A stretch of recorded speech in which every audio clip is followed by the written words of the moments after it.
Hey, kia ora, Helen Brahms here, coming to you from Goodland in, where am I? Kansas. Yes, Goodland in Kansas. And of course, just as I come on live, the AT&T person finally comes on and answers my call. So we're going to make this short because I want him to sort out my problem. So, what have you guys been doing today? Have you been finding some rest and relaxation stuff to do today? I got to drive in the wind. It was very interesting driving. I kept watching this truck in front of me, and normally I see this back end straight on, but I kept seeing down the side of his truck, and so I knew that there was wind gusts coming up, or maybe he was not having, I don't know what was going on up there, but there was times I would see completely down the side of the truck. I could read the logo on the side of the truck and everything as he's going straight ahead.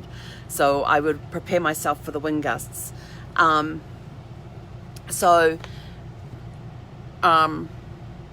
Yes, it made very physical driving. So I'm glad I wasn't driving 247 miles today, only 180. I think it was 180. Was it 180? Yeah, 140 or 180. I think it was 140, and I have like 180 to go tomorrow.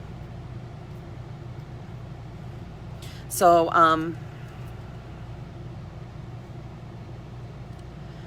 give me 1 second here because these guys are hard to get hold of. I give him the problem and he's asking me all these other questions. Who knows? Anyway, so to get over everything quickly, hope you had a great day of R&R. After we got here, we did the live earlier from the dog park where you could see basically the entire campground. There are now 4 other RVs parked. So we've now 6, although, well, 4 that we have seen come in. Zeffy's been looking out the window and everything else. After that, we got back in the RV, and we've just, and I was sort of like, I need to take a shower, I need to do this,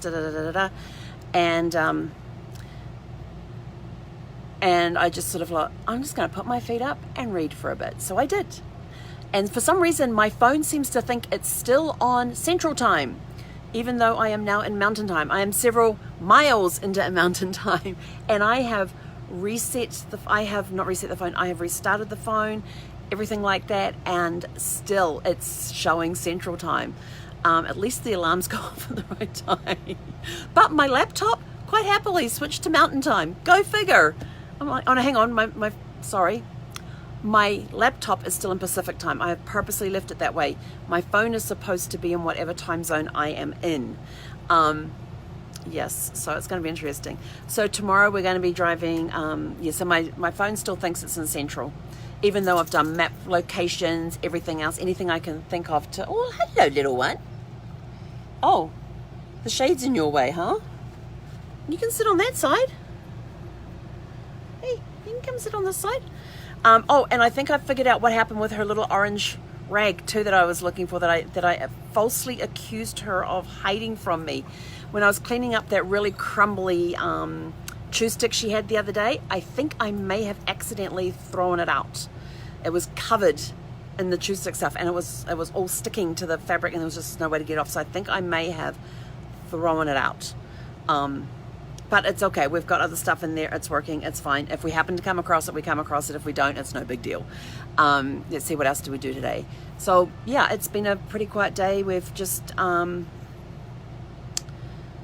been relaxing this afternoon, and as soon as I get my thing, because I got a notification from AT&T, they're charging me more than they normally do, and I went in and went, oh, and I have a hotspot that when it was set up with 100 gigs, and all of a sudden my bill is showing 50, and then I was over, and they charged me the overage. So I'm now on the chat with them going, why? This was set up with 100 gigs, it's now showing 50, and you're charging me for the overage. When did it get changed to 50? Why was I not notified? Why is it not at 100, and why am I getting charged for an overage? So that's my afternoon, but it's okay. I've got, let's see, Ray is here sorting me out while I chat with you guys. But that's basically it. Where am I going tomorrow? I'm going towards Colorado Springs, and where I'm going to stay, I have no idea. Haven't worked that out yet. I've had offers from people in and around the Colorado Springs area to come and park in their driveway, in their backyard, hook up to their power and their water. So I don't know. I've got these offers and I don't know where I'm going. but it's very, very generous of them, and I am truly grateful and very blessed to have people offering that. Oh, and one thing I did find out today. So I have been in Kansas for over a week now. I arrived on Friday, the 3rd of July. Went to the first campground. Nobody at the campground's wearing masks or face coverings. Every time when I stopped for gas, when I drove into Kansas, nobody was wearing face masks. When I then drove from Topeka to Hayes, again, stopping at the gas stations, maybe 1 or 2 people with face masks on, nobody else. Everybody clear faces, except for the people behind the counter, which I can understand. Get to Hayes, nobody's wearing face masks there. They do have a sign on the door stating that if you're more comfortable being served with face masks, please call this number so we can accommodate you. But face masks are not required. So therefore, please, if you do feel more comfortable with us wearing face masks, when you come to interact with us, please call this number and we will accommodate you. I thought that was really sweet of them to do that. And then when I went to pay my bill yesterday for last night, the girl who ran the place, I was sitting right there next to her in the golf cart. We drove around, we were talking, everything else, no face mask, no nothing. Today, traveling, couldn't see a face mask anywhere except for behind the counters at the gas station. Maybe there was one person coming out of the gas station I saw wearing a mask. I get here to Goodland in Kansas. I don't know why I was calling it Goodall. Can't get that out of it. I get here, on the door there is a notice. They've got everybody listed. What site numbers you're going to and everything. And a map so you could see where you had to go. They didn't have any of their little maps out that you normally just take one.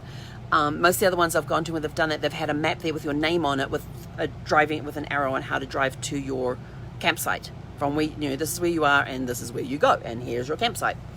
None of that. Just here's the map on the door, here's the list, here's the site numbers, figure it out for yourself. And but on the thing was that face masks are mandatory if you cannot maintain social distancing. And I'm like, mandatory at a campground? Really? Okay. So then after I've been out the parking, after I get here and all of that, I go, let me go and check this thing. On the 3rd of July, apparently, the governor of Kansas announced that face masks were mandatory if you could not maintain social distancing. If you were going into stores, if you were going into businesses and stuff, you were required to wear a face mask. And like if you're going into a restaurant to eat, you're required to wear a face mask until you get to your table, and then you can take your face mask off. And I'm like, whatever. And I'm like, well, here at the campground, I won't be wearing one because I maintain social distance. I stay in my RV. The dog parks directly across over there. I can see if anybody's over there. If there is, I don't go over because it's a very small dog park anyway.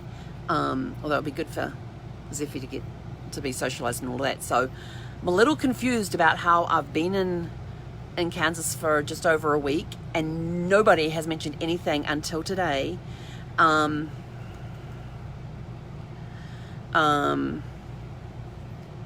About face masks. It's the first I have heard of it today. And so I just found that very interesting that, there was this issue, the order issued, yet it seems this is the only place that I've come across where there's been a sign on the door. I mean, even the gas stations did not have signs saying that it was mandatory to wear face masks. So I found that very interesting that I've been going through Kansas all this time. I'm 19 miles away from Colorado Springs, from Colorado state line, and this is the first I have heard about mandatory requirement for face masks. So I thought that was kind of interesting. So I am thinking, okay, we'll just keep playing it by ear. I have my oils that I use because I get a little anxious, a little panicky when I put on face masks. I can't breathe. Even the times that I've gone into hospital to have procedures done, they went to put a face mask on me for the oxygen, couldn't handle it. So they waited till they knocked me out, then put the face mask on me, and then they would remove it and put the tubing on. The tubing I could handle, but not the little mask that goes over the nose and not the mask that goes over the whole face. Even though it was an oxygen mask, I could not breathe with it. My chest literally constricted and prevented me from breathing. And it's the same feeling I got in the water when I was trying to snorkel. I had the mask on up here, which was fine. I had the tube in my mouth. I could breathe through the tube. That's fine. I'm breathing through the tube. I'm concentrating on my breath, taking my breaths in, and as I'm lowering myself in the water, I can't take the breaths anymore because my chest just stopped. It seized. and it wouldn't allow me to breathe until I stood back up again. So it's going to be interesting. I am trying. I do have masks with me. I have the disposable ones as well, and I am trying to try a few minutes a day with a mask on, and so far it's not right. And I'm trying to do it when I'm doing something else to take my mind off the fact that I'm wearing a mask, but it's kind of not working. But I'm keeping at it. I am keeping at it. So we will see how it goes. But being just me by myself in the RV, trying this out and making sure I can do it, trying to get over playing the mind games. I'm not sure how I would be if I can survive it, 10-15 minutes in the RV, and then I go into a store where there's a lot of people around. How am I going to handle that? So there's a psychological thing going on here. So I'm trying. I am trying, and I am determined to do my best to get over this, so that I don't cause too much flack for not wearing a mask. So I'm working on it. If people have suggestions, I'm open. But anyway, that's it from me for today. I have no idea where I'm going tomorrow in Colorado Springs. All I know is I'm heading that direction. I will be looking at the weather beforehand, and if it's pretty much although I'm only about 180 something miles from there. It's less than 190. No, it's less than 200, because I don't know where in Colorado Springs exactly I'm going. So, and I think the things take you from center to center. So it might be a little less, might be a little more, but it's going to be less than 200. But yeah, it was a good day. Had a total of, 2 hours and 20 minutes drive time, plus a 20-minute stop for fuel.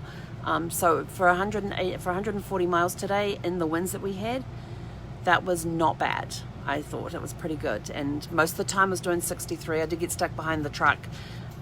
He was going just a little slower than me, and I thought, I can't be bothered overtaking, because he'll go downhill faster than I will, and then he'll end up overtaking me again, and then we'll get on the hill and I'll have to pass him again. So I just tucked him behind him and just sat there and stayed there. So it was good. It was a good run through, though, despite the wind. The road conditions were surprisingly good, which was awesome. But anyway, that's it from me. We will catch you guys later. Have a super fantastic, sparkling day. Hekonera.